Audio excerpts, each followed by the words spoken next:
Serangan besar-besaran militer Mesir ke sektor selatan wilayah Israel terjadi dalam hitungan menit dan langsung mengubah peta keamanan regional.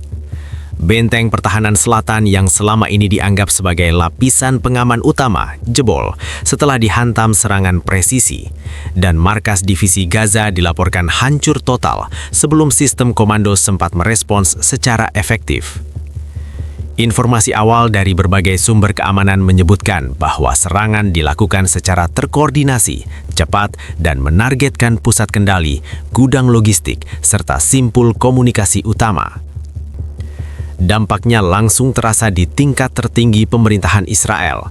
Perdana Menteri Benyamin Netanyahu dilaporkan berada dalam kondisi syok berat setelah menerima laporan beruntun mengenai runtuhnya garis pertahanan selatan.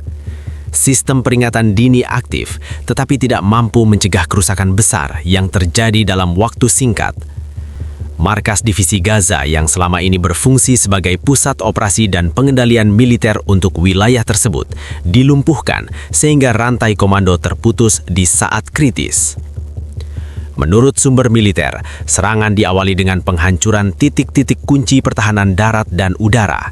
Radar dan instalasi pengawas menjadi sasaran awal, disusul serangan terhadap fasilitas komando. Dalam fase berikutnya, unit-unit pendukung dan logistik ikut terkena dampak, menyebabkan kebingungan di lapangan dan keterlambatan respons. Beberapa jalur suplai dan akses strategis ditutup akibat kerusakan infrastruktur, memperparah situasi di wilayah selatan. Laporan lapangan menyebutkan bahwa waktu serangan sangat singkat, tetapi efeknya luas. Dalam kurun yang disebut sekejap oleh pejabat keamanan, struktur pertahanan yang dibangun bertahun-tahun runtuh. Upaya evakuasi darurat dilakukan terhadap personil yang tersisa, sementara komunikasi internal mengalami gangguan serius. Hingga saat ini, belum ada angka resmi korban yang diumumkan, namun skala kerusakan mengindikasikan dampak signifikan terhadap kesiapan tempur. Reaksi politik dan militer berlangsung cepat. Kabinet Keamanan Israel menggelar rapat darurat untuk menilai situasi dan menentukan langkah lanjutan. Fokus utama adalah pemulihan komando, pengamanan wilayah terdampak, dan penilaian ancaman lanjutan. Di saat yang sama, status kesiapsiagaan nasional dinaikkan dengan pengerahan tambahan pasukan ke wilayah lain guna mencegah eskalasi lebih luas. Serangan ini menandai perubahan besar dalam dinamika keamanan di kawasan selatan. Hancurnya markas divisi Gaza bukan sekadar kerusakan fisik, tetapi juga pukulan terhadap struktur kendali dan kepercayaan diri pertahanan. Otoritas keamanan mengakui bahwa kejadian ini memaksa evaluasi menyeluruh terhadap strategi pertahanan yang selama ini diterapkan. Situasi di lapangan masih berkembang dan pernyataan resmi lanjutan diperkirakan akan disampaikan setelah asesmen awal selesai. Data awal dari sumber keamanan menyebutkan bahwa serangan dimulai dengan pola yang tidak biasa dibandingkan insiden sebelumnya di kawasan selatan.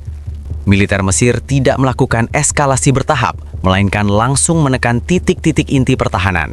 Sasaran pertama adalah sistem pengawasan dan pengendali wilayah, termasuk pos radar, pusat komunikasi taktis, serta jaringan penghubung antar unit. Dalam waktu singkat, aliran data dan perintah di wilayah selatan mengalami gangguan serius. Setelah fase awal tersebut, tekanan beralih ke benteng pertahanan darat yang selama ini menjadi penahan utama aktivitas lintas batas. Beberapa prosedur darurat, namun keterbatasan akses dan kerusakan jalur evakuasi memperlambat proses tersebut. Di tingkat lapangan, dampak serangan langsung terlihat pada pergerakan pasukan. Kendaraan militer tertahan akibat rusaknya jalur logistik, sementara beberapa unit kehilangan arahan karena pusat komando tidak dapat dihubungi.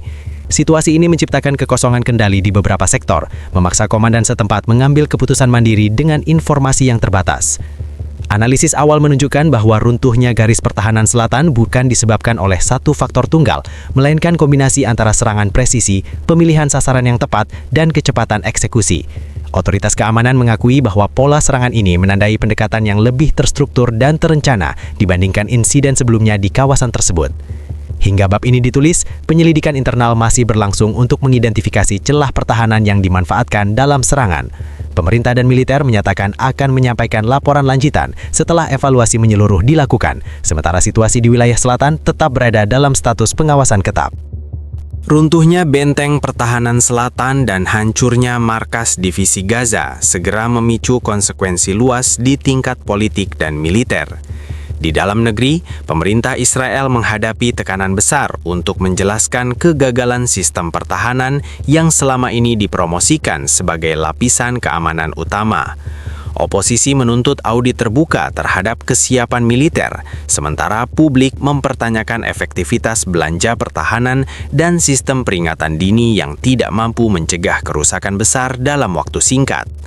Di jajaran militer, evaluasi menyeluruh langsung dilakukan.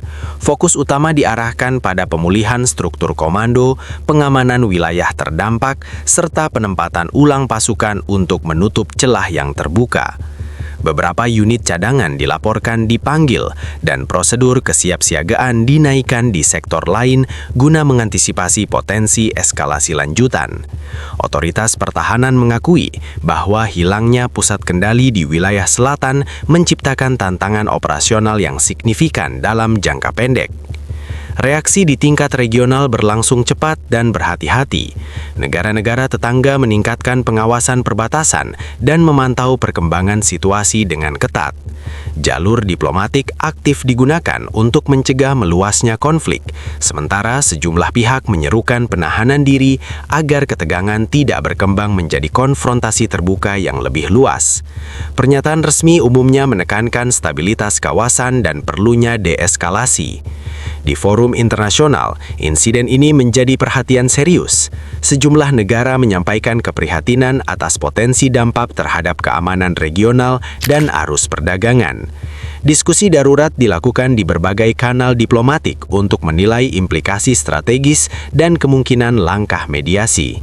Hingga saat ini, belum ada keputusan kolektif yang diumumkan, namun tekanan internasional untuk mencegah eskalasi terus meningkat. Dari sisi keamanan jangka menengah, para analis menilai kejadian ini memaksa perubahan pendekatan pertahanan di wilayah selatan. Peninjauan ulang terhadap penempatan aset, sistem komando cadangan, dan koordinasi antar unit menjadi agenda mendesak. Hancurnya satu pusat komando utama dianggap sebagai pelajaran keras tentang resiko ketergantungan pada struktur terpusat tanpa redundansi yang memadai. Situasi tetap berkembang dengan cepat. Pemerintah dan militer Israel diperkirakan akan mengumumkan langkah-langkah lanjutan setelah asesmen awal rampung. Sementara itu, kawasan selatan berada dalam pengawasan ketat dan setiap perkembangan baru berpotensi mempengaruhi arah kebijakan keamanan serta dinamika politik di tingkat domestik dan regional. Kerusakan total pada markas divisi Gaza dan jebolnya benteng pertahanan selatan menimbulkan konsekuensi strategis yang tidak dapat ditangani hanya dengan langkah darurat. Dalam jangka pendek, prioritas militer adalah stabilisasi wilayah, pemulihan jaringan komando, dan penutupan celah pertahanan. Namun dalam jangka menengah hingga panjang, insiden ini memaksa perubahan kebijakan keamanan yang lebih mendasar, terutama terkait desain pertahanan, struktur komando, dan manajemen risiko. Salah satu implikasi utama adalah perlunya restrukturisasi sistem pertahanan selatan. Evaluasi internal menunjukkan bahwa ketergantungan pada pusat kendali terpusat meningkatkan kerentanan ketika titik tersebut dilumpuhkan. Otoritas pertahanan kini mempertimbangkan penambahan lapisan redundansi, desentralisasi komando, serta peningkatan integrasi antar unit agar respons tidak berhenti ketika satu simpul utama terganggu. Dari sisi kebijakan, pemerintah dihadapkan pada pilihan sulit antara peningkatan anggaran pertahanan atau realokasi sumber daya yang lebih efisien. Tekanan publik mendorong transparansi lebih besar terkait prioritas belanja dan efektivitas sistem yang ada. Parlemen diperkirakan akan membahas perubahan regulasi pengawasan pertahanan, termasuk mekanisme audit berkala terhadap kesiapan operasional. Secara regional, skenario ke depan bergantung pada respons lanjutan para pihak. Opsi deeskalasi melalui jalur diplomatik tetap terbuka, namun kesiapsiagaan militer yang ditingkatkan menunjukkan bahwa risiko ketegangan lanjutan masih ada. Negara-negara di kawasan memperhitungkan dampak terhadap stabilitas perbatasan, arus perdagangan, dan keamanan energi, sehingga setiap langkah lanjutan akan diawasi ketat. Analis keamanan menilai bahwa insiden ini menjadi preseden penting. Kecepatan dan efektivitas serangan mengubah asumsi lama tentang ketahanan pertahanan selatan. Dalam skenario terburuk, kegagalan untuk beradaptasi dapat meningkatkan kerentanan di titik-titik lain. Sebaliknya, reformasi cepat dan terukur berpotensi memulihkan keseimbangan keamanan dan mencegah pengulangan kejadian serupa. Hingga kini, arah kebijakan final belum diumumkan. Yang jelas, peristiwa ini telah memicu proses penilaian ulang yang luas, bukan hanya pada tingkat taktis, tetapi juga strategis dan politik. Keputusan yang diambil dalam beberapa pekan ke depan akan menentukan stabilitas keamanan wilayah selatan dan mempengaruhi dinamika kawasan dalam waktu yang lebih lama. Setelah fase darurat dan stabilisasi awal, perhatian beralih pada evaluasi menyeluruh terhadap kegagalan sistem pertahanan selatan. Otoritas keamanan mulai memetakan titik lemah yang dimanfaatkan dalam serangan, termasuk respons awal yang lambat, kegagalan koordinasi antar unit, serta ketergantungan berlebihan pada satu pusat komando. Temuan sementara menunjukkan bahwa gangguan pada sistem komunikasi menjadi faktor kunci yang mempercepat runtuhnya kendali lapangan. Di internal militer, proses klarifikasi dan penilaian kinerja berlangsung ketat. Beberapa pejabat komando dimintai penjelasan terkait kesiapan personel, prosedur mitigasi risiko, dan keandalan sistem cadangan. Peninjauan ulang terhadap doktrin pertahanan wilayah selatan menjadi agenda utama, termasuk penempatan aset, rotasi pasukan, dan skema respons cepat jika pusat kendali utama kembali terganggu. Tekanan politik ikut meningkat. Pemerintah menghadapi tuntutan akuntabilitas dari parlemen dan publik terkait keputusan strategis yang diambil sebelum insiden.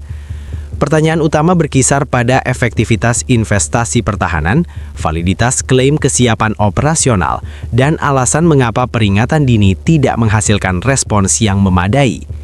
Opsi pembentukan komisi independen mulai dibahas untuk memastikan proses evaluasi berjalan transparan. Di tingkat operasional, militer melakukan penyesuaian sementara menunggu hasil evaluasi final. Beberapa fungsi komando dialihkan ke fasilitas alternatif, sistem komunikasi diperkuat, dan prosedur darurat diperbaharui. Langkah-langkah ini ditujukan untuk memastikan bahwa gangguan serupa tidak kembali melumpuhkan kendali dalam waktu singkat. Sementara itu, situasi keamanan di wilayah selatan tetap dijaga pada level tinggi. Patroli diperketat, pengawasan udara ditingkatkan, dan pergerakan pasukan diatur ulang untuk menutup celah lanjutan. Pemerintah menegaskan bahwa fokus utama adalah mencegah pengulangan insiden dan memulihkan kepercayaan terhadap sistem pertahanan.